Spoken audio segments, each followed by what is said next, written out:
Hello, welcome back to Lady Loves Said Reads. My name is Jessica. This is my May reading wrap-up.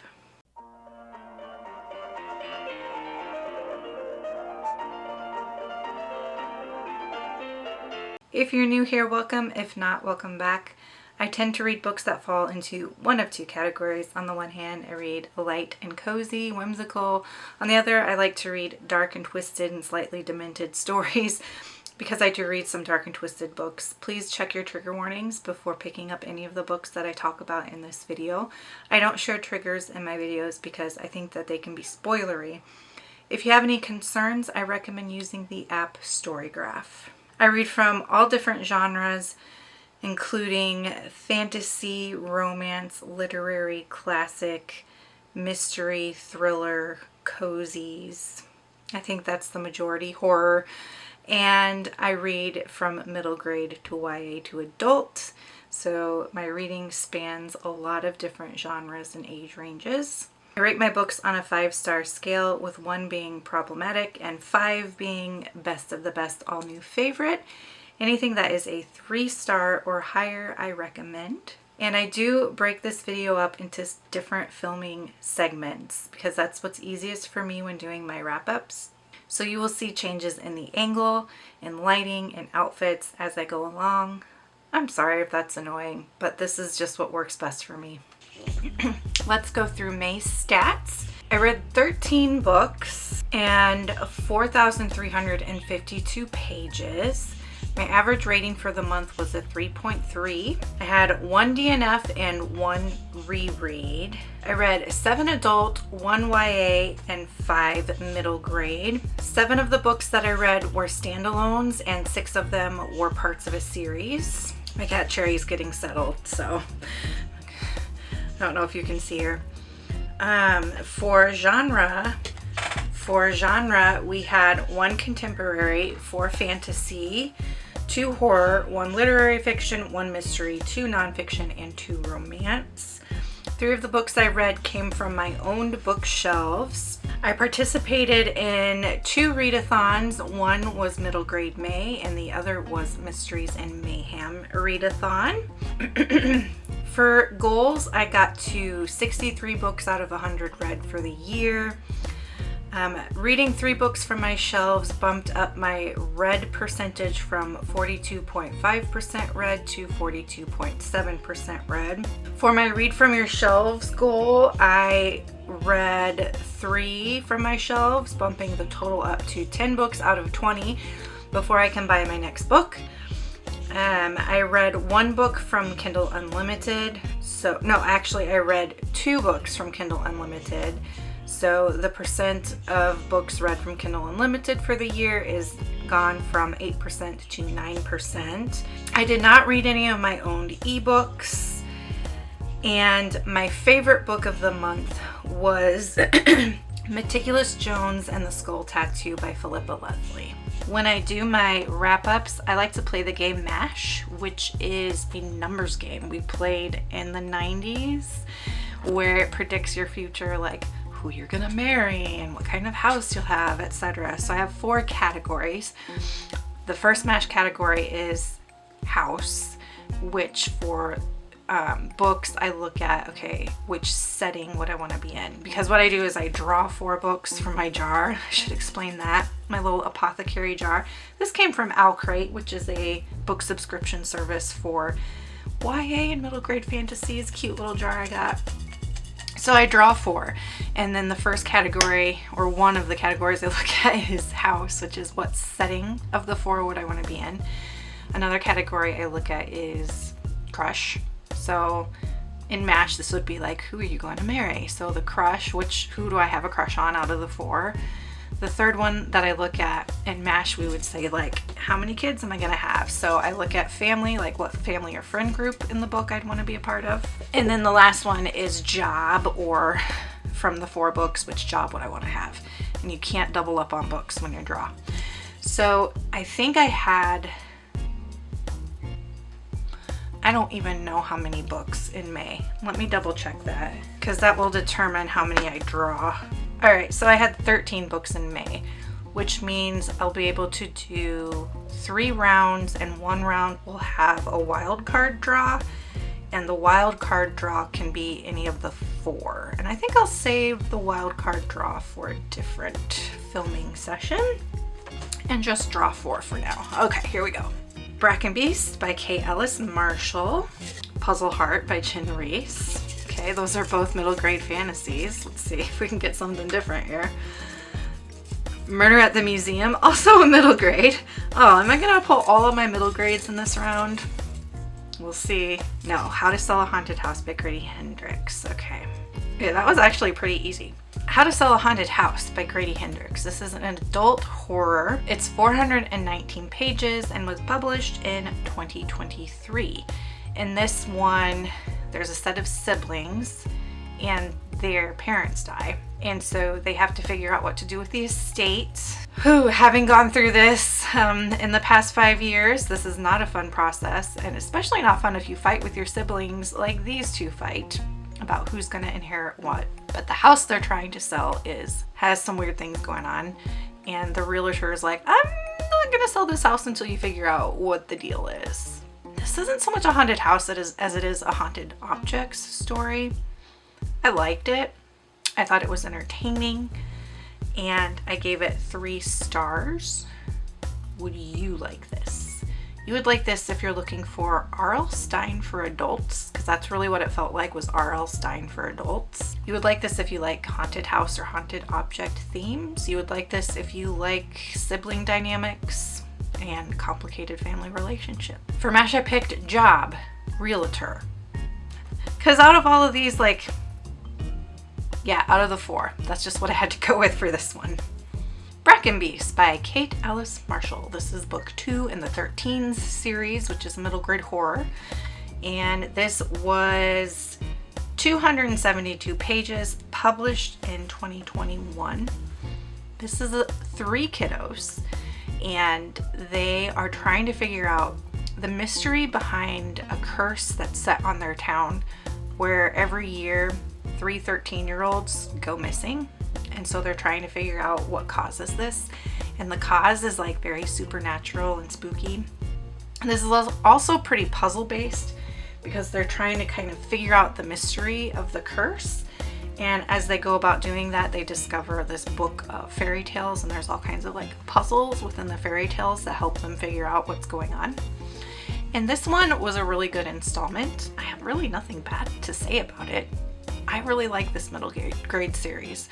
If you're a fan of middle grade, and you especially like middle grades that focus on puzzles, you would really like this. You might also really like this if you like Small Spaces by Katherine Arden. It has some similar vibes and some similar themes to that book. I read this as part of Mystery and Mayhem because, How to Sell a Haunted House I also read for Mysteries and Mayhem.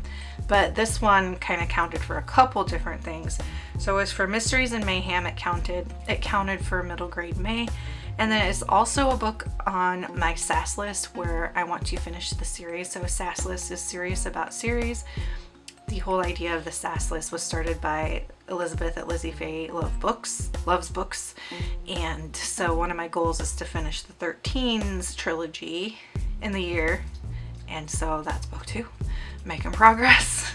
For MASH, I picked Friend Group because this group of 3 kids, they're just so good to each other, and there is conflict, but they work through it in ways that are so healthy for kids their age. Murder at the Museum by Alisdair Beckett-King. This is book 1 in the Montgomery Bonbon series. It is a middle grade mystery.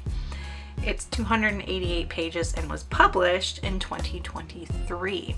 So this is about Bonnie. Bonnie is 12 and she likes to solve crimes, but her parents don't like her getting involved with that because it's not safe for a young kid. So what she does is she has a costume.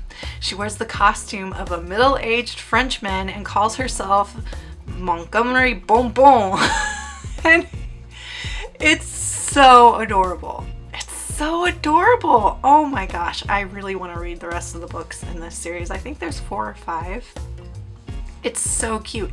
And her grandpa helps her out, and he kind of like keeps an eye on her while she solves the mystery, and is such a supportive, lovely human. And they have the cutest relationship, and it's just, oh, it was so cute.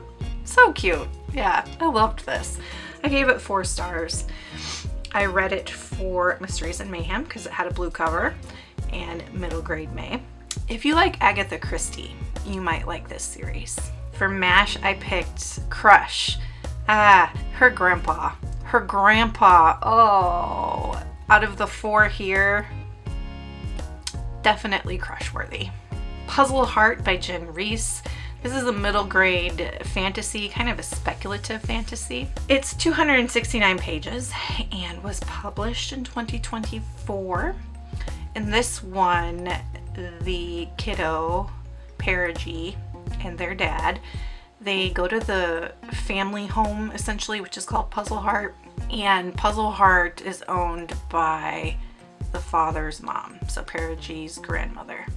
Puzzleheart is like an escape room, and the house is sentient. And it's all about repairing family relationships. It's about learning healthy boundaries and solving a mystery and solving these riddles. So it's another middle grade that's like heavily focused on puzzles and solving puzzles. And there's some really high stakes moments where it gets really tense and exciting. So I very much enjoyed it. I read this for Mysteries and Mayhem because it's a blue cover, and middle grade May. Would you like Puzzleheart? You would like Puzzleheart if, again, you like those books, middle grade books, especially about solving riddles and puzzles. So like similar ones would be Winterhouse by Ben Gutterson and 13s by Kate Ellis Marshall. There's also a trans rep in this. Perigee uses they them pronouns. Yeah. So for MASH, for this one, I picked Setting. I would love to visit Puzzleheart House. That sounds so cool. Hi. I was filming, or I thought I was filming, and I already drew my 4 plus the wild card, and then it turns out I wasn't actually filming. So we're doing it again. And you won't see me actually draw because I already did, but the ones that I drew were Hate by Tate James, Meticulous Jones, and The Skull Tattoo by Philippa Leathley, Starting Line by Michae Marie, Shred Sisters by Betsy Lerner, and I drew the wild card, which was What I Ate in 1 Year by Stanley Tucci. So we're doing the wild card this round. And I just checked, and I am filming. Oh my goodness. Let's start with Hate by Tate James. This is an adult dark romance. It's book 1 in the Madison Kate series. And this is about Madison, and she's set up by this group of guys to take the fall for a crime she didn't commit. She ends up doing time and comes back to her hometown and wants to get revenge on these guys, and then catches feelings for them. And it is a why choose romance, and I didn't like it. I didn't like it at all. I don't know how many pages it is because I DNF'd it at page 76. It was published in 2020. And I read some Goodreads reviews, so there are a lot of people out there that do like this book. I didn't like it because like her developing feelings for this group of guys did not make any sense. It was purely lust-based, I believe, because she was like, oh, I hate them so much, but they're so hot. Like, grow up, child. You know what I mean? Like, it just didn't make sense. It didn't make sense. Didn't make sense to me. And then, I don't know, like, the way that the character Madison was described was that, like, she was like this really kick-ass character and really tough, and she wasn't gonna like take any crap from anyone anymore. And she gets back, and like these 3 guys are working for her dad now, and she totally takes crap from them. Like, she's not at all tough with them. She's all wishy-washy, and like it just wasn't what I wanted in a book, and I didn't like it. I didn't like the character. I didn't think the relationships made any sense at all. So yeah, I did DNF this. Would you like it? Read the Goodreads reviews of people who do like it, because there's a lot of people out there that love this book, and I think their reviews would be more helpful for you for determining if you would like it or not. If you're a reader like me, where you need the romance to make sense psychologically between the characters, you probably would not like this book at all. But there are people out there that do like it. So for MASH, I picked Friend Group because this group of 3 guys are really tight, and like their friendships seem pretty spot on and healthy. I don't know what the heck she's going to be doing with them all, but there's that.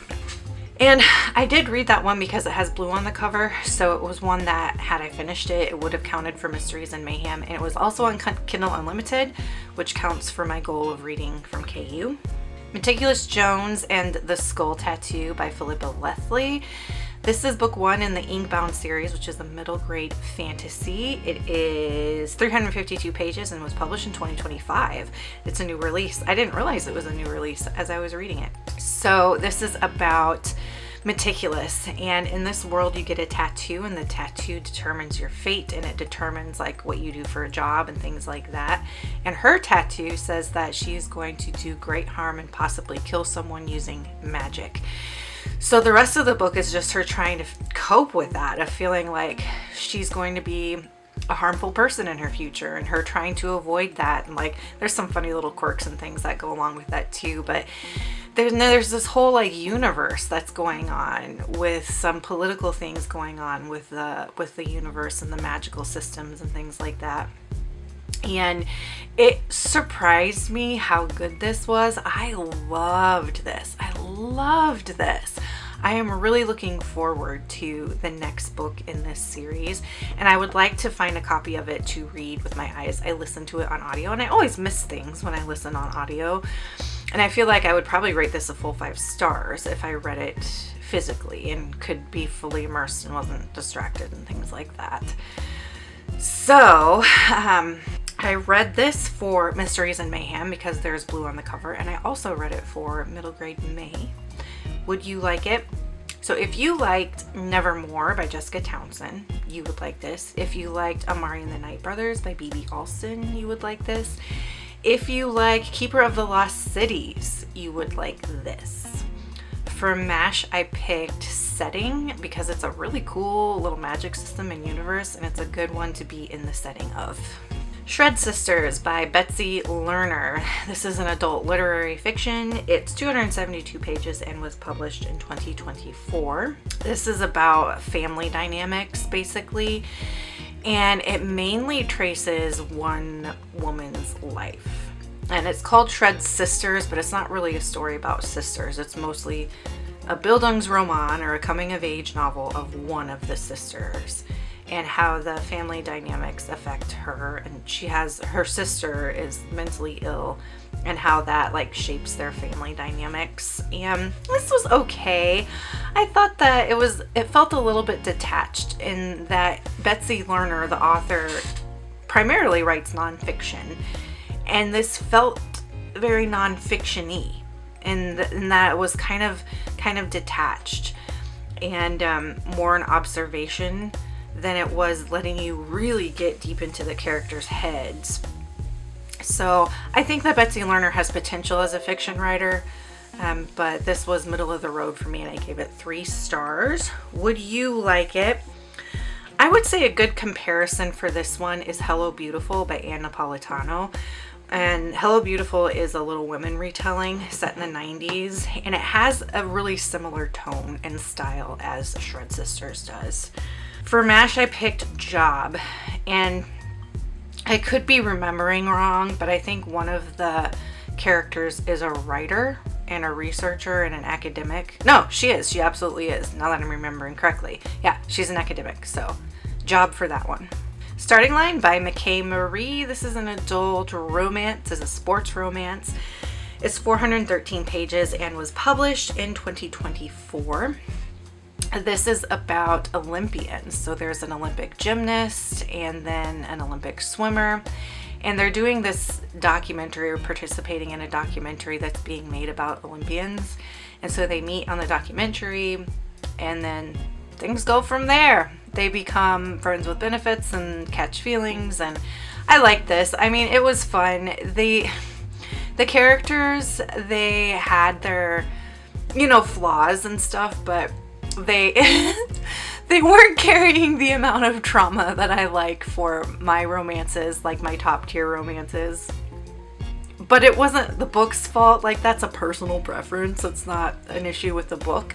I mean, it's a very enjoyable read, especially if you like the Olympics. Like, I'm obsessed with the Olympics.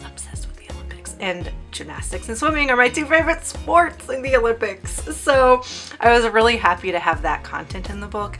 I actually wanted a little bit more of the Olympics content, of like roaming around the Olympic Village and what the competition was like. Like I wanted a little bit more detail about the Olympic experience. But, you know, it's a romance, so that was the main focus. I gave it 3 stars, a respectable 3 stars. I read this for Mysteries and Mayhem because it has blue on the cover, and it was also on Kindle Unlimited.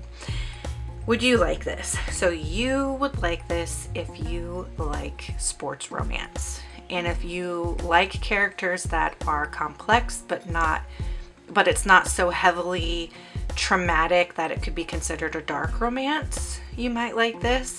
In terms of the spice level, it's pretty high spice, pretty high steam, and I would give it like 4 jalapenos on the steam scale, with 5 being like the steamiest, most graphic intimate scenes, to be like a 4 on the steam scale, if that is something you need to know. For MASH, I picked romantic interest. Actually, it wouldn't be either of the protagonists for me. It would be one of the coaches that I would have a crush on from this book.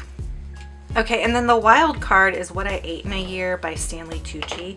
This was published in 2024 and is 368 pages. And this is basically just a diary. It's a diary of what he ate in 1 year. And I hated it. I think hate's too strong of a word, but I really didn't enjoy this. I feel like Stanley did a lot of pretentious whinging in this, and it wasn't worth my time reading, to be perfectly honest. I just didn't like it. And I have heard from people that have read his other book. I have not read his other book, Taste.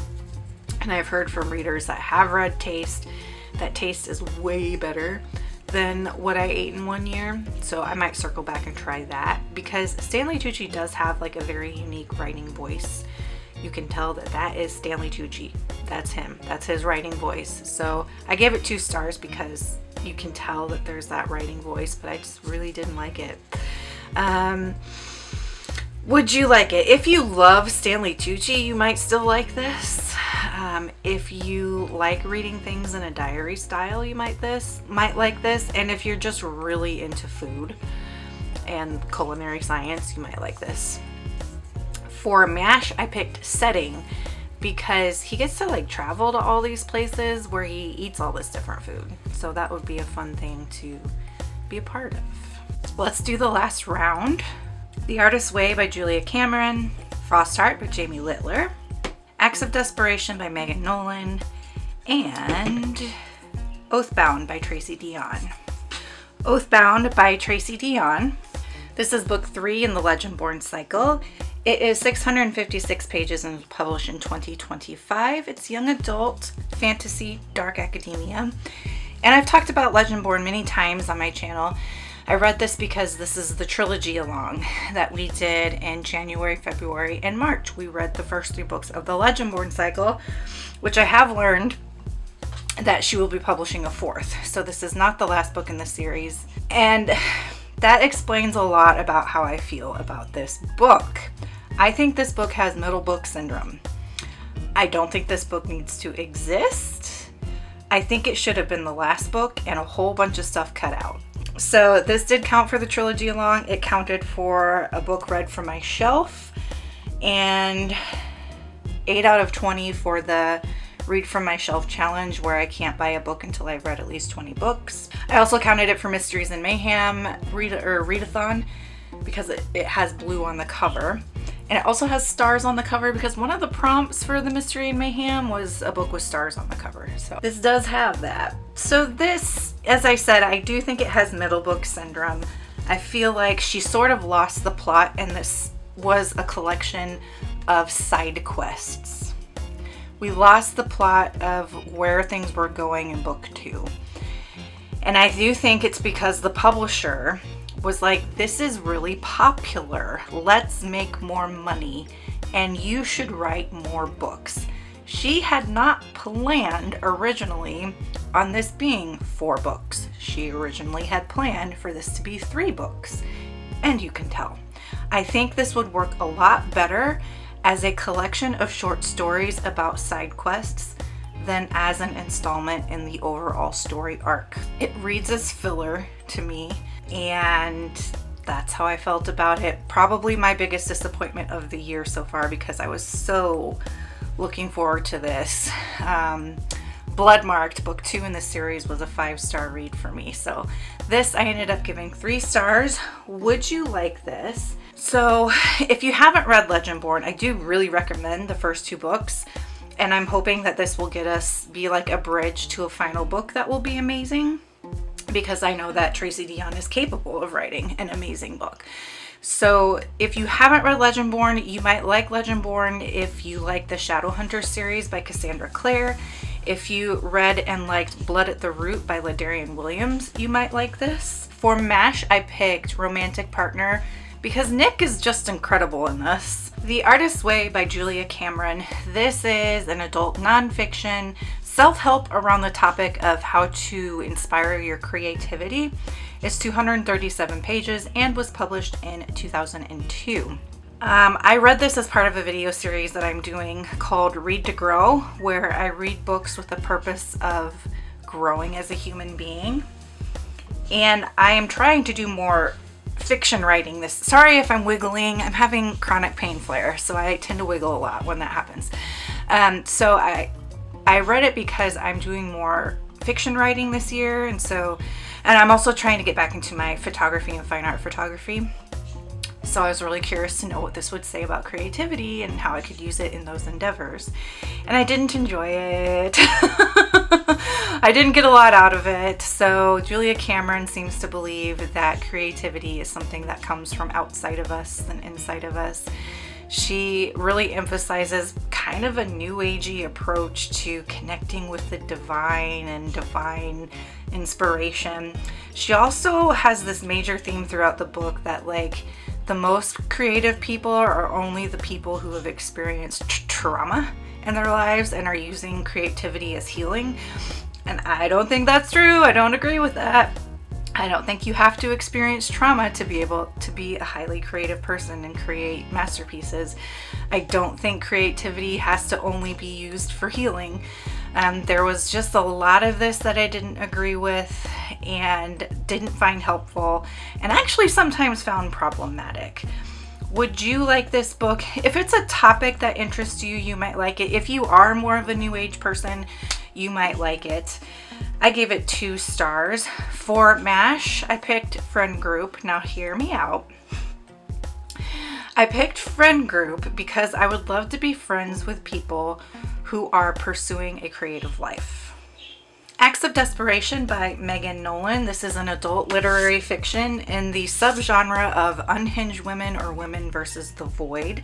It's 288 pages and was published in 2021. This was the Lovestead buddy read for the month of May, and it was also 9 out of 20 in my Read From Your Shelves challenge, being a book that I read from my shelf.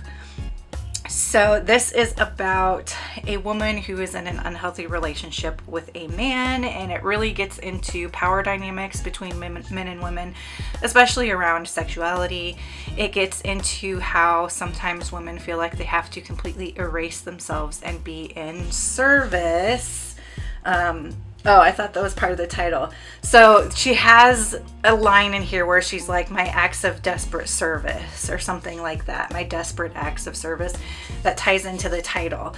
And, she's talking about how she only, for this man, only exists to serve him and is not seen as a human being in and of herself, as a human with her own needs and her own agency. Like, she's just there to serve him. And she agrees to this. Like, she buys into that. And what happens when someone buys into that narrative. And this is not an easy book to read. Some parts of it made me feel really icky, just based on the themes and things like that. I don't know that I will ever reread it, but I appreciate the intelligence of Megan Nolan as a writer. I gave this book 4 stars, and for MASH, I picked Job because one of the characters is a writer. And last we have Frostheart by Jamie Littler. This is book 1 in the Frostheart trilogy, which is a middle grade fantasy. It is 442 pages and was published in 2019. This was the Lovestead trilogy along. The next one we're doing May, June, and July.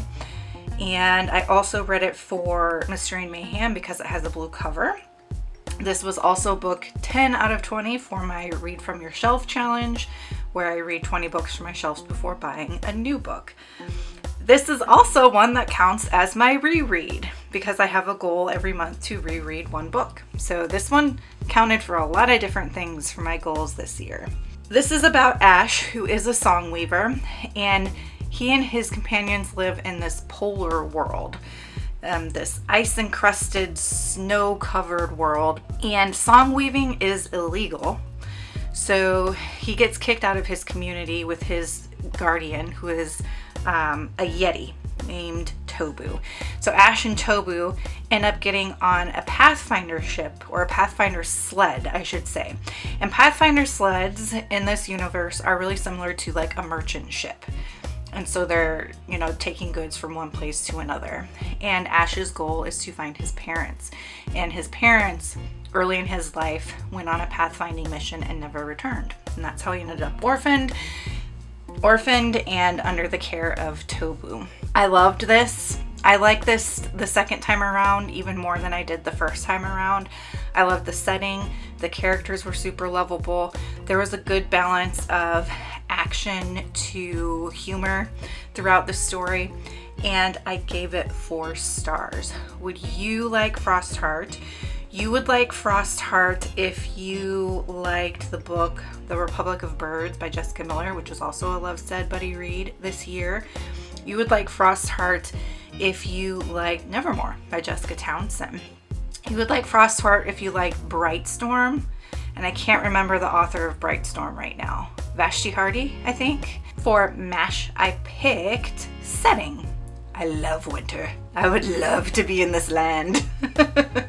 All right, that does it for my May wrap up. I understand I am behind on some of my regular filming videos, like my quotes videos, my wrap up videos. I am behind, but I'm getting caught up. Have you read any of these books? If you did, what did you think about them? Did you participate in middle grade May or Mysteries in Mayhem or any other fun readathons in the month of May? If you just want to leave me an emoji to let me know that you're here, I like to do in my wrap-ups an emoji for my favorite book of the month. And I believe my favorite book was Meticulous Jones. Let me just double check. Yes. So my favorite book was Meticulous Jones and the Skull Tattoo by Philippa Leathley. So for that emoji, go ahead and leave me a skull. And until next time, make sure that you continue to read good books, drink good coffee, take care of yourselves and each other. Bye.